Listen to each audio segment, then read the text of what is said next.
Hi, welcome back. This is Dr. Charles Harry, and this is Cybersecurity for Everyone. In our last video, we talked about what we meant by cyber. And in this video, we want to talk about what we mean by security. And together, cybersecurity helps define what we want to speak about for the rest of this particular course. So, what is security? Security, if we take a look at a textbook definition, freedom from danger, or freedom from fear or anxiety. So what we're talking about is how can we make ourselves more secure or more free from fear? So what do we mean by achieving security? Well, security actually comes from in a variety of different perspectives. You can achieve security at a variety of different levels, whether it's for an individual or for a corporation or even for a nation state. And so these range of what we call actors leverage a variety of tools. Some of them might be technical, some of them might be process-based to secure themselves, to make them more free from danger or threat. If you're an individual, you might use something like technology, an antivirus. Many of you are quite familiar with this type of technology, where you're constantly looking for the latest threats that might actually have entered onto your device. You might use an architecture change, things like changing up how your network is actually structured and built in order to better protect yourself. And you do that at an individual level, at your home network. You could be, if you're a corporation, focus on additional type of tools to secure yourself. Yes, you might use technology.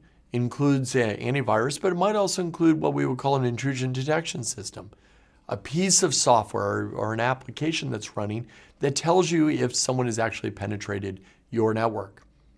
You might make changes to your own architecture. You might create multiple networks that are what we call air-gapped, that are physically separated from one another. You might leverage risk management techniques to decide that some parts of your network matter more than others. And therefore, that's where you should spend your money to defend yourself. You might actually incorporate insurance as a way to protect yourself in the case of a large-scale intrusion. These are all various examples of tools that corporations might actually use, and they are distinct from what individuals might use. Finally, if you're a nation state, if you're a country, if you're the United States of America, yes, you might leverage technology. Yes, you might use risk management programs, but you're also going to bring other special assets to play.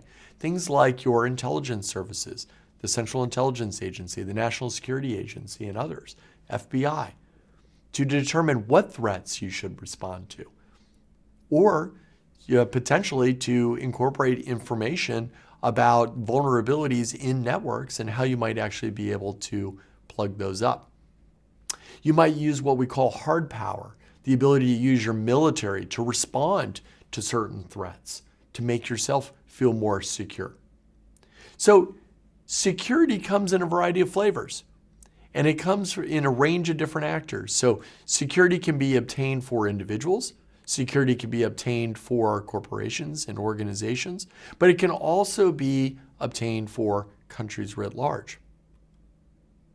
So a working definition of cybersecurity together, this notion of complexity along with the range of various actors and the tools that they can bring to bear to secure themselves might include something like, or might be akin to something like, cybersecurity is the organization and collection of resources, processes, and structures used to protect cyberspace and cyberspace-enabled systems. So what we're talking about here is, in order to achieve security in cyber, is that it's not simply about technology. Technology is foundational, no doubt about it, but it includes resources, processes, and structures, which include governance at a national level, as well as individual implementation of that latest patch for that specific application. And so hopefully what you're starting to see here is that when we talk about something as basic as a definition, is that it can really be quite informative about the range of considerations we need to have in order for us to be more secure in cyberspace. So in this course, we're going to be discussing a variety of different topics to include the evolution and development of the internet, the global telecommunications environment, how information actually moves from one point of the earth to the next. How is the internet actually governed? Who makes the rules? Is it a single government? Are they individuals? Is it pure anarchy? We'll discuss that. Who are the hackers? And why are they motivated to do what they do? Why do we have this problem?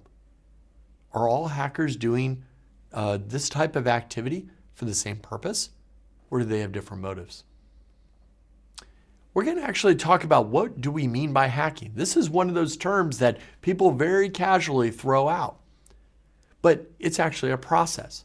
Are hackers really simply just, spending 30 seconds and immediately gain access to the electrical grid for the country and take it down?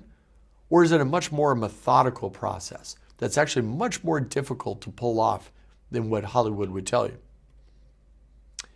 What are the effects that they can achieve?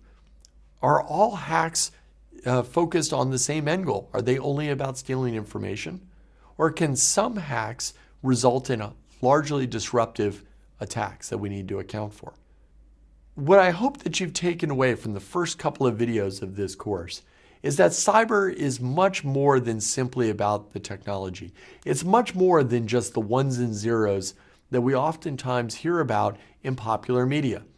It's about complexity. It's about bringing people, technology, organizations together, and it's about trying to secure it at a variety of different levels, from you and your home network, to corporations and critical infrastructure providers, to nation states who are seeking to protect their most valuable secrets. In our next video, we'll talk about the broad threat landscape and what are the various topics we need to address if we're going to get better at understanding the problem of cybersecurity. Thanks, and see you next time.